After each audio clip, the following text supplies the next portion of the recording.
Čaute všetci, včera som bol v Actione nakúpiť nejaké somariny do domácnosti a objavil som tam niečo, čo som tam nemohol len tak nechať. Retro Arcade Machine. Späť v čase, veľa rokov dozadu, keď ešte neexistovali hry tak, ako ich dnes poznáme. Si mohol zahrať hry kadetade po herniach na veľkých automatoch podobných tomuto, stačilo do nich hodiť nejakú mincu. U nás na Slovensku to nebolo až tak rozšírené, ale pamätám si, že ako decko som sa k tomu párkrát dostal a vždy som sa z toho strašne tešil. Takže keď som túto srandu uvidel v Actione, hneď mi to pripomenulo staré časy a musel som to zobrať. Pripomenulo mi to staré časy, keď som bol decko a párkrát som si na takých automatoch zahral. A hovorím si, toto musím zobrať, dám si to aspoň ako dekoráciu dozadu na stream, ale keď som už doma na tú krabicu pozeral, zrazu ma to úplne nadchlo a reku, musím vám to ukázať. Ešte som to nerozbalil a teda ani nezapínal, takže toto bude taký mini unboxing, poďme sa na to spolu pozrieť. Ak by si to náhodou bežal kúpiť, nie sú v tom baterky, takže si nezabudni k tomu kúpiť baterky. Obyčajné AAčkové veľké tužkové baterky.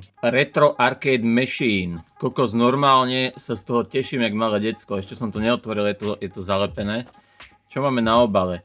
51 Action Games, 21 Racing Games, 74 Puzzle Games, 14 Fighting Games, 17 Sport Games, alebo teda športových hier a Shooting Games 63.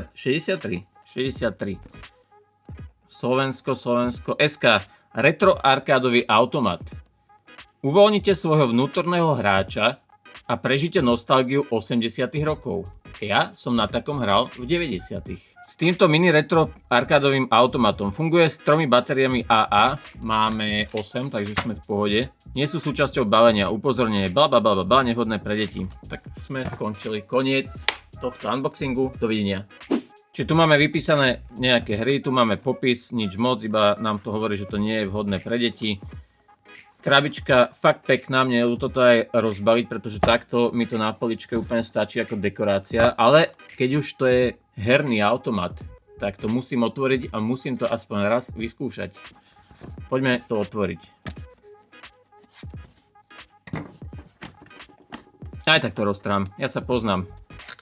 No, je to tady. Aj tak som to roztrhal. Nevadí. Mali tam viacej farieb, ja som si vybral červený, lebo mám rád červenú. Mali tam myslím ešte zelený a modrý. Aké to je ľahké. Vlastne to ani není moc ľahké. Ale tu máme niečo napísané. Počkať, aha, to je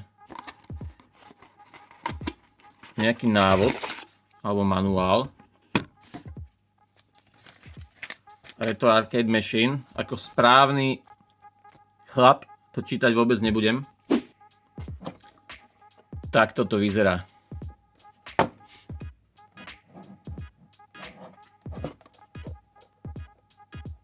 Je to plastové samozrejme, ale je to taký tvrdý plast, fakt taký proste tvrdý plast, pevne to vyzerá. Toto sú nálepky, nie je to na tom nakreslené. Sú to čisto iba nálepky. Máme tu 1, 2, 3, 4, 5, 6 tlačítok, Action, Start, Volume, Ačko, Bčko a nejakú páčku, ktorá aj páčkuje, teda joystick, hore, dole, teda dole, hore, doľava, doprava a dá sa aj asi stlačať, Dobre, čo by sme mali spraviť? Dať tam baterky. Je to zašrobované, takže šrobovák. Ak nemáš doma šrobovák, tak si dohral, ja šrobovák mám, môžeme tam dať baterky a sme otvorení. Klasické tužkové AAčkové baterky. Ja som kúpil také úplne lacné za nejaké, neviem čo sú to, Botextra, euro 30.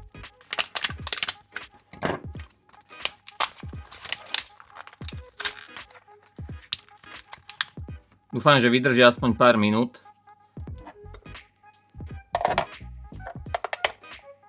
Toto vkladanie batériek je také uspokojujúce. No. Ten plast, taký tvrdý ten zvuk. A tu bude asi reprák vzadu. A ideme to prvýkrát spustiť. On, off. Som zvedavý, veľmi som zvedavý, že či to bude mať. Veľmi som zvedavý, či to bude farebný displej, či to bude mať dobré zvuky. Fakt som zvedavý.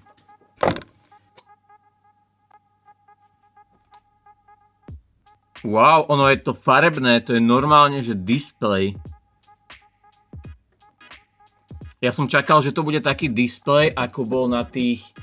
Bývali také hry, keď sme boli deti, na tom bol Tetris a Hadík a také, a to boli také obdĺžníkové proste hry do ruky, malo to pár tlačítok a taký šedý displej. Čakal som, že to bude niečo také, vôbec som si nepozeral na internete ani nič, ale tuto tieto obrázky asi trochu napovedajú, že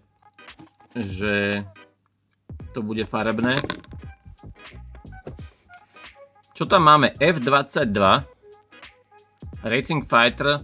Počkať, skúsim páčkou dole. Zvuky. Je to počuť?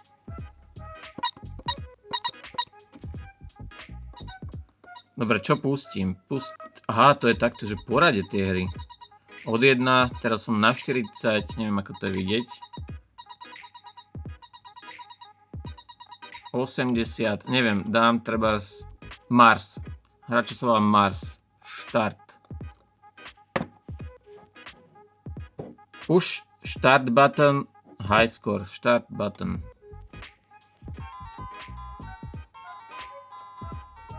Wow. Aj strieľam, alebo čo? Wow, ja strieľam. Hej, toto je dosť dobrá vecička. Tu chodím iba doľava doprava a strieľam. Dobre, pozrime sa ďalej. Úplne prvá hra je tu, že F22.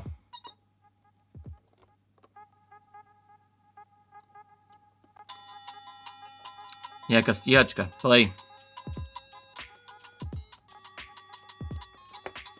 To je podobný... nie. To je podobný štýl, normálne tu lietam a strieľam.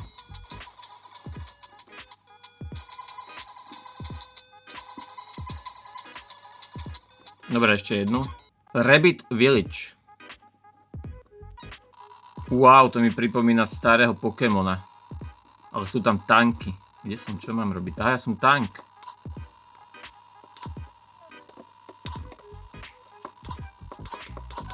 Super. Fakt je to super. Takže toto je Retro Arcade Machine z Actionu. Stalo to iba 8 €. Čiže úplne zadarmo, ak to chceš ako dekoráciu, alebo sa na tom fakt, že hrať, keď sa nudíš. Za tú cenu super. Ak sa to nepokazí za 10 dní, tak je to fajn. Taká hračka, no. Ja sa z toho teším. Je to dekorácia. Ja nehovorím, leďte si to kupovať, ale ak sa vám to páči, tak je to fajn dekorácia. Môžu sa na tom aj zahrať, alebo to kúpiť deťom, ktoré sa na tom tiež môžu zahrať, alebo to pokaziť. Toto bola Retro Arcade Machine z Actionu. Ak sa ti táto vecička páčila, nezabudni tam hodiť like, a pre viac videí podobného štýlu, ako je toto, alebo aj iných, aké točím na môj kanál, nezabudni na subscribe. Vidíme sa určite na budúce zase pri niečom ďalšom zaujímavom a pre dnešok sa maj fajn.